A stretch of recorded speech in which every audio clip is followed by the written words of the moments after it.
Sponsored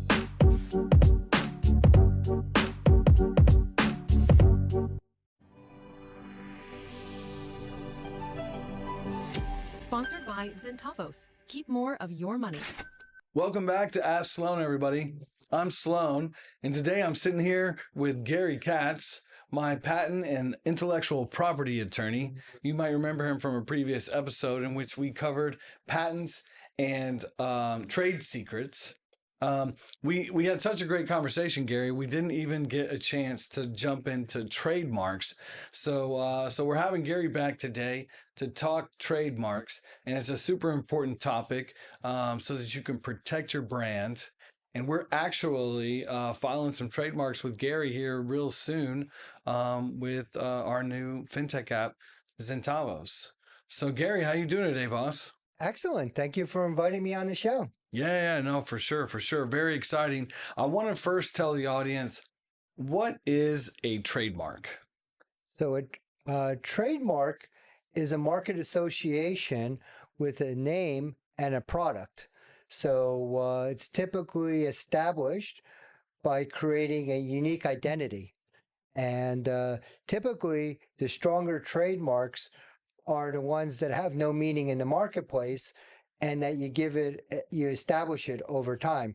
Like your trade, Zentavos, doesn't mean anything. So that is a strong trademark because the meaning is what you establish it, the goodwill that you create with your customers in the marketplace. A lot of people want to try and get descriptive trademarks, and those tend to be the weakest because the value is what is being described. It doesn't create a unique brand identity. Gotcha. So it's not unique. So it already has some brand identity in it that's not yours. And so you're trying to use this thing that already kind of is defined in the market space. Whereas I basically married two words to come up with a new meaning. And then I'm creating that and establishing that meaning in the marketplace. Yes. If it's descriptive, you generally cannot get the mark registered. Gotcha. However, there's always exceptions. For example, Tour de France, obviously that's descriptive, Sure. but it has unique identity. So the organizer are able to have trademark protection because they establish a unique identity. However, that's much harder to get and it requires a lot more effort. Gotcha. And so is it unique just to like your logo per se, or what are all the different things that you can trademark? So you can trademark the name, like you trademark Zentavos. You can trademark a unique logo. You could trademark any unique aspect of the marketing, such as color, like pink is also very often associated with the insulation from Corning, Dow Corning. Red is associated with Coca-Cola for sodas. So a lot of time you can even trademark unique ringtones and unique phrases. Like the doctor will see you. So just about any association with the mark. And the purpose of a trademark is to protect consumers from confusion in the marketplace. So if someone has established a brand identity, the government has an interest to make sure that people who are infringing upon that name don't create unwarranted confusion in the marketplace. Wow. Okay. That's very interesting. I actually never thought of it that way, that it was really for the consumer and that the government had a specific interest to keep the marketplace competitive and also trustworthy, if you will, right? There are a lot of fugazis out there, right? A lot of scammers, especially today with the internet, right? All these phishing scams and things like that. So that's very interesting, because I always, being an entrepreneur and a small business owner, I always felt like the trademark was there to protect me, right? Okay, well, which it is, of course, but that's not its only function, So that's pretty neat. You're correct. In an ideal world, you want the trademark to protect both the consumer and the owner of the mark, and that allows for an efficient marketplace, and thus the government gets a win too. So in an ideal world, all the government, the consumers, and the entrepreneurs or the owners of the mark, the business owners are protected. And through that protection, we create an efficient marketplace that everyone benefits from. That's awesome. That's super awesome. What? Let's go here. As an entrepreneur, or small business owner, or startup, or whatever, at what point is it a good idea to trademark my name, my brand, my logo, my mantra? When is a good time to do that? Like, what's the inflection point? What's the moment where I'm like, okay, now it's important for me to go do this? Ideally, you want to do it as quickly as possible and as early as possible. Okay. Now, you could file for trademark protection even before you use it. It's called an intent to use file. Okay. For Zentavos, you were still in stealth mode, I believe. So we filed an intent to use. Gotcha. The new trademark that we're filing, since it's already in use, we're going to file it as an actual use mark. Okay. Now, an intent to use just gives you a certain amount of time once it's registered, once it's allowed, in order to bring it to marketplace. You still have to bring it and use it in commerce in order to get it fully registered. So what it allows is for an entrepreneur to make sure the name is available for when they bring it to the marketplace, they can protect it. Now, most people file it what we call an actual use trademark, which is actually being used in commerce, and that you want to file as quickly as possible before people start infringing upon the name. Because you mentioned there's a lot of unsavory people out in the marketplace, and once you establish a name, particularly a product that's gets traction, a lot of people are going to try and infringe and copy and misuse the goodwill with cheap knockoffs. So you want to file the trademark as quickly as possible in order to show that you're protecting the trademark. Now, trademarks and the use in the marketplace is you have to continuously use it. It's one of the things where you either use it or lose it. Wow. Patents have a defined term, which is 20 years from issuance. A trademark, in theory, can last forever in perpetuity as long as you're using it in the marketplace and you maintain that unique identity in the marketplace. Oh, wow. Oh, wow. Okay. So if you change the phrase that you use, how long after you stop using it does it expire? Well, if you're no longer using it and the marketplace no longer has that identity, you in theory lose the trademark. Gotcha. So it's not like it would be arguable, right? Somebody else would have to start using it, and then you'd have to say, oh, he's infringing. And then you'd go before the court system, and then they'd be able to prove, hey, they haven't used it in the marketplace, for so long, and we've been using it, and now we have established this new identity for it. And then they would win, is what you're saying. Yes, there's quite a number of cases on what's an abandonment in the marketplace. Okay. Like there's some famous trademarks. I know there was a famous trademark lawsuit between the Kellogg's Tony the Tiger and ExxonMobil Tiger. Oh, wow. And even though one was mostly used for oil and gas stations, and the other one was used for a few products, when Exxon decided to start using it on the food products in their gas stations, Kellogg's brought a trademark action, and there were a lot of issues involved with it. And one of the issues was it abandoned for a period of time, even though Exxon was using the Tiger before for quite a long time. Kellogg's argued that there was an abandonment over a period of time, and they lost the trademark. Oh, wow. Okay. So Exxon was using it, and they were using it for oil and gas. And I think I remember as well that. As for the right? consumer the gas stations. As well for the stations. And then they stopped using it for that. And later they popped it back up on the food products inside the store. Yes. Wow. And that became an issue. And then they lost it. Okay. That was the argument. It was eventually settled, Of course. but that's one of those things is if you have a trademark, you always want to make sure that's continuously being used so you don't get into that issue. Okay. Okay. Sweet. And is a trademark defensible in any way if it hasn't been filed or registered? Yes, there is something called a common law trademark, Okay. although it's a lot harder to defend.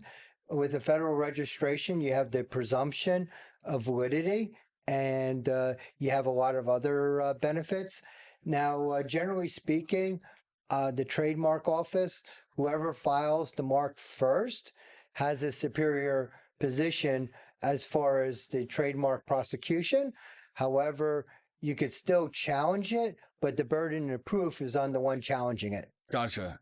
And is it enough that you can show proof of use in the market before they filed, or does there have to be some level of, verifiable establishment in the marketplace for the consumers, for its identity with consumers? So to overturn a existing trademark, you'll need both. You'll need to show that it was being used and it established a name, and the owner of the registered trademark would be in a superior position. So the burden of proof would be on the one challenging it. Gotcha. Gotcha. Okay, cool. And what's the difference between the TM and the R with the circle around it? So the trademark, the TM stands for trademark. That means that you're intending it to be used as a trademark. The R means it's registered and is a protected trademark. So anyone could put TM. You can only put the R once it gets registered. So, for example, Zentavos is been allowed. It hasn't been registered yet. We're just waiting for it to for the paperwork to go through. Okay. Once it is, you could put the R, and that's telling the whole world that it's registered, and they cannot use that name. It's Wow. protected. Okay. Awesome. And how long does that process take? Unfortunately, the trademark office is now more backlogged than I've ever seen it. Wow. We used to be able to get a trademark in under a year. Okay. Now it's taking approximately 2 years.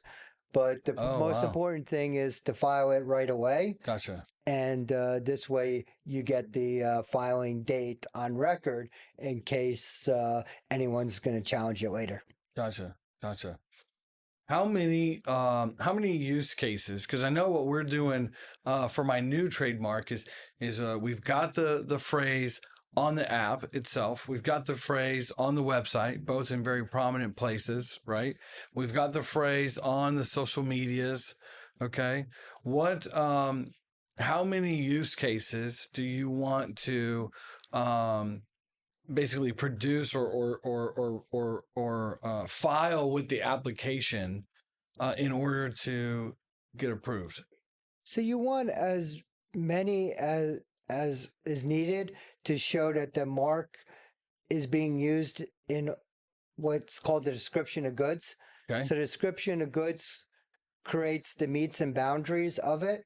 So the way trademarks work, there's the international classifications, Okay. which is, as the name implies, has become international by Okay. treaty. So every country, generally speaking, has the same classifications. And in the classifications, Oh, wow. So, could be a description of goods. So as you remember, Okay. we had quite a long list of description of goods. yeah. So we need to show it being used in quite a different number of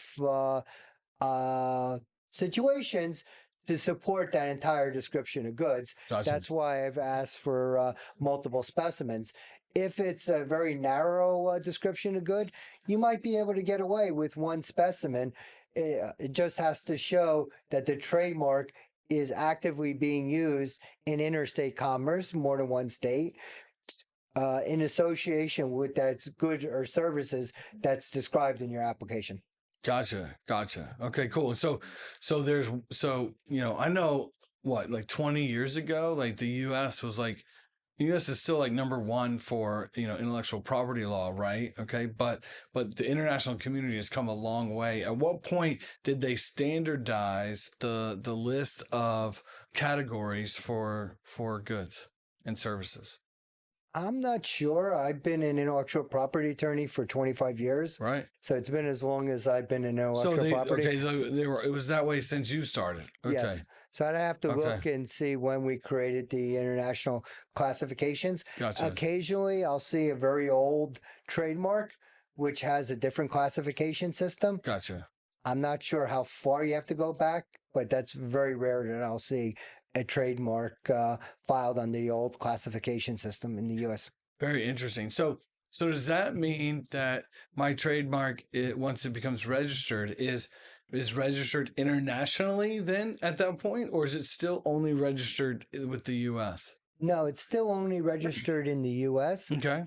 Like patents where you have the PCT, there's something called the Madrid Treaty, Okay. which allows you within 6 months of the filing to file the trademark internationally. Okay. However, for most of the clients, the U.S. market is enough because that's the most important market. Gotcha. Very few of my clients will go immediately overseas unless you need to. You could always go later. And then also you need to establish that you're using that trademark overseas. In that market. In right. that market. Yeah.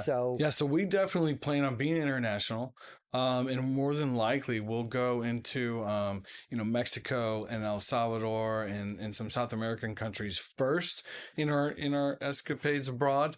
But it's going to be a minute. So there's no point in making that filing until we actually start doing that. Is that correct? Yeah, that's what I would recommend because the more jurisdictions you file, the more expensive it can be. Sure. However, once you get traction, you probably do want to file because there are some copycatters out there that look for popular names and register them in overseas market, sort of like a cyber squatting situation. So,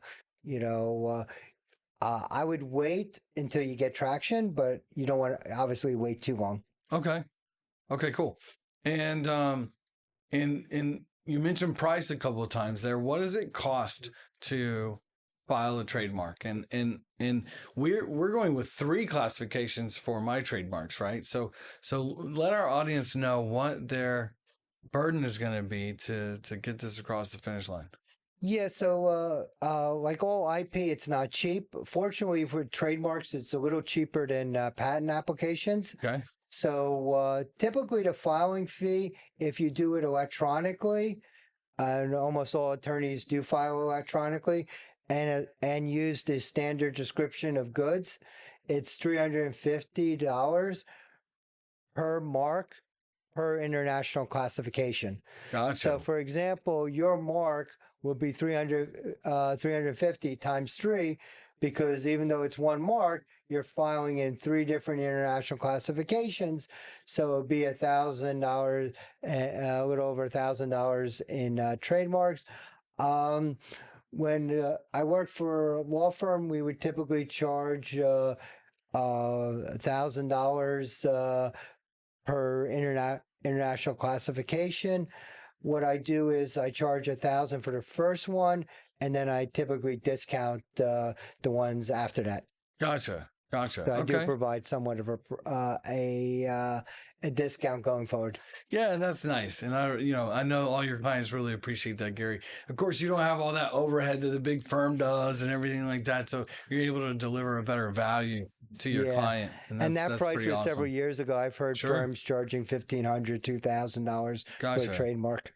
Okay. So $1,000 to $2,000 for attorney fees, $350 per international classification. Now, we talked about how we're doing 3, right? Does it make sense for them to really stack them up, or is it like, hey, I should, one's enough, Well, if you're using in this international classifications, you obviously want to protect them. Okay. So we have to look at it on a case-by-case situation. Okay. So, obviously you don't want to claim it too broadly because then it becomes too expensive. And if you cannot justify it, the trademark office is going to push back against classifications that you're not using.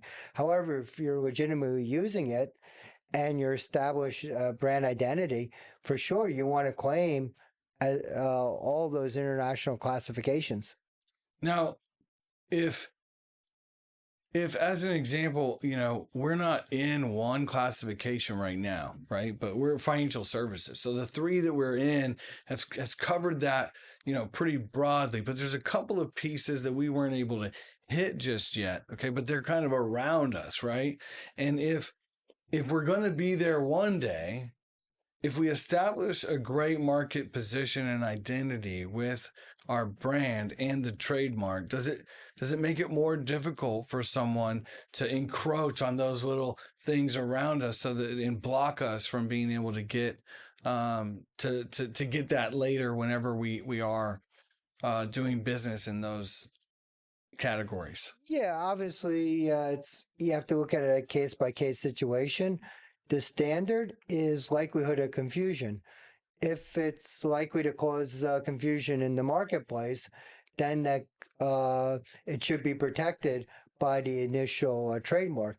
If it's a different description or a completely different international classification, it's probably not likely to cause confusion, and therefore it would be allowed others to use a similar name. Wow. I think you pulled some gold right out of that mine right there. I'm going to kind of repeat that for our audience. So everybody, the law, legal arguments and defenses are all about language, right? Okay. And what Gary just said is confusion in the marketplace. He's been saying that a lot. Okay. So when you want to think about defending your trademarks and things like that, you really need to understand and be able to defend against confusion in the marketplace. That's where you're going to be able to win legal disputes in trademark intellectual property. Okay. And what I'm talking about there specifically, I'm just going to give an example because I don't know that this is the exact situation, but as an example, we're not doing anything in the crypto space right now. Okay. But if we do something in a crypto space one day and someone were to take Zentavos and use that name in crypto, if I've already got a good position and identity in the marketplace around financial services, and I've got a huge following, and this other company that's using Zentavos for crypto really doesn't, but I want to step in and say, hey, they're encroaching on my trademark, and I want to apply for that now that I'm in the crypto space. The only way I'm really going to win that argument is if it's causing confusion in the marketplace and my brand has that identity. If that's not the case, then they're going to win because they were able to get that category going. Is that right, Gary? Is that how it works? Sort of. Don't worry. You have a good attorney. We protected cryptocurrency. Oh, great. We were able to put it in the description of goods, and we were able to justify because you have, I don't know if you remember, a cryptocurrency wallet on your app. We do. So we were able to get your protection on cryptocurrency. Awesome. So that's awesome. Even though you're not offering all forms of cryptocurrency, the fact that you offer a cryptocurrency wallet on your app enabled us to claim that in the description of goods. So don't worry, you're protected. That's great. If anyone uses Zentavos for cryptocurrency, let me know about it and I'll take care of it. That's awesome. Thank you, Gary. So to wrap up, guys, trademarks are very important for your business, especially as you grow and you scale and you become a national company. And then even if you decide to go internationally, even if you're a small business owner out there, Joe the plumber, whatever that means, if you really want to protect yourself, protect your brand, you understand how this works. Trademarks are relatively inexpensive. I mean, I know a couple $1,000s can be a lot. Okay. It's been a lot for me sometimes. Okay. But it's very well worth protecting your company. We're going to end with a story I'm going to share with you, Gary. One of my clients was in the solar business. Okay. And he had established an identity for the name of his company. And there was a company elsewhere in Texas. Now we had the LLC. Okay. He had the logo and the branding and all that way before this other company ever used it, but they had a trademark. And even though we had the LLC, they had a trademark. They were going to beat us in court, right? And so this small business owner, unfortunately, didn't protect his name right out of the gate. We know that we were first because we wouldn't have got the LLC, right? Because his company was named the same thing as ours was, but we had the LLC, and he was just using a DBA, which is only at the county level, right? We had it statewide. So we had a good case, but we didn't have the right case because we didn't have the right filings, and it wouldn't have cost him too much if he'd have just gone out and got that trademark. Can I give you a horror story? Please. With client? So I had a client that approached me about filing a trademark for a new glove that he created for heat resistance that was used for barbecuing. Okay. And I quoted him a price, and unfortunately, he thought the price was too high. Oh, and Gary, I can't do that. He couldn't afford it. And he had a great product. He was using military grade Kevlar in the glove so that you could actually use it in a barbecue and move the red hot grates without getting burned. Wow. And he was killing it on Amazon. Okay. What happened was the Chinese knockoff artists saw that he was getting a lot of traction, and they started selling knockoff gloves, right, using the same name on Amazon, using his goodwill that he created on the marketplace. So he went to Amazon and he said, look, they're knockoffs. Amazon said, did you have a trademark on it? Yeah. And he said, no. He said, well, we can't do anything about these knockoffs. So he then came back to me and he said, look, I need a trademark as quickly as possible. So we were able to get him a trademark in a couple weeks. He wound up spending a lot more because we had to have a petition to make it special to expedite it in order to get it allowed right away. We got it issued in a couple weeks. Okay. And then immediately within getting issued, Amazon took it off after 2 hours. Well, unfortunately, it was after a couple weeks, the brand identity was completely destroyed because instead of using military grade Kevlar, who knows what they were using, there were people getting burned using these gloves, these knockoff gloves on the barbecue. And you can imagine what that did to the brand reputation on Amazon. It completely destroyed it. So he went from having a great product, making a lot of money, to a worthless brand name because of the cheap knockoff infringement. So that's the value of a trademark and why you want to get it early in the process. Wow, that is exactly what our audiences needed to hear, Gary. Thank you so much. So listen, get your trademark, get it today. Reach out to Gary. He's my attorney. He'll do a great job for you. Yeah, Ryan has my contact information, and feel free to look me up. I'm online. You can find my website, Katz Law Group LLC. Am I allowed to do a shameless promotion? Give it to us. So tell them where to go. LLC, or you can find me on LinkedIn or Facebook. Shoot me a message and tell me what you want, and we'll see what we can do to help you protect your brand identity. Well, thank you so much, Gary, for helping me protect mine. And, we hope to have you back soon and cover another topic. Thanks, everybody. Don't forget to like and subscribe, follow us, and hit that notification button. And also give some comments, throw some questions out. Let us know what you want to hear about next. Tell us about your brand identity and your trademark horror stories. Right? Thanks, Gary.